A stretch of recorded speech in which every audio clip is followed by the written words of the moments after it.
Paspor merupakan sebuah dokumen resmi yang dikeluarkan oleh pejabat berwenang dari sebuah negara yang memuat identitas pemegangnya dan akan berlaku untuk melakukan perjalanan antar negara.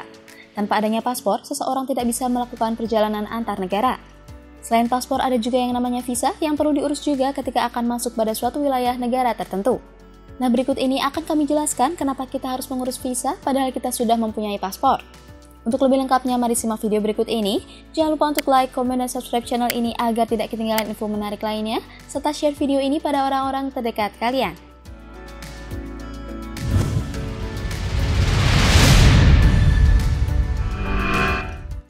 Untuk mendapatkan paspor, kita bisa mengurusnya pada kantor imigrasi, dan paspor ini akan menjadi identitas selama berada di luar negeri, karena yang tertera pada paspor itu sendiri sama dengan apa yang tertera di KTP seperti nama, alamat, tempat tanggal lahir, foto, dan tanda tangan.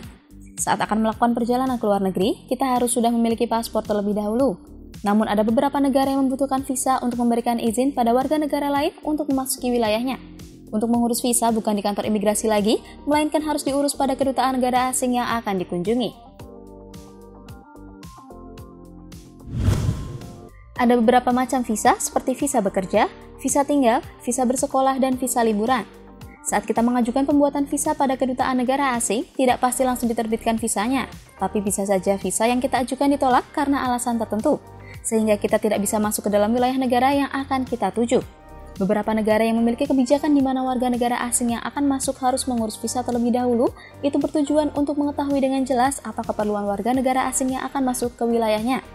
Bisa dibilang juga, visa ini merupakan sebuah dokumen jaminan warga negara asing yang akan memasuki wilayah negara lain. Untuk pembuatannya ada beberapa syarat yang perlu dipenuhi, misalkan seperti sudah memiliki tiket berangkat dan pulang, atau uang jaminan yang dapat digunakan untuk membeli tiket pulang jika warga negara asing itu kehabisan ongkos selama melakukan perjalanan di wilayah negara lain. Namun, tidak semua negara memberlakukan wajib visa untuk warga negara asing. Seperti warga negara Indonesia, tidak lagi harus mengurus visa jika akan mengunjungi negara-negara yang ada di ASEAN, tetapi hanya perlu memiliki paspor saja. Tidak diperlukannya lagi visa untuk warga negara asing yang akan berkunjung, itu bergantung dengan perjanjian kedua belah negara apakah harus wajib visa atau tidak. Nah, sekarang sudah jelaskan apa perbedaan paspor dan visa serta kegunaan keduanya. Jangan bingung lagi apa kegunaan paspor dan visa.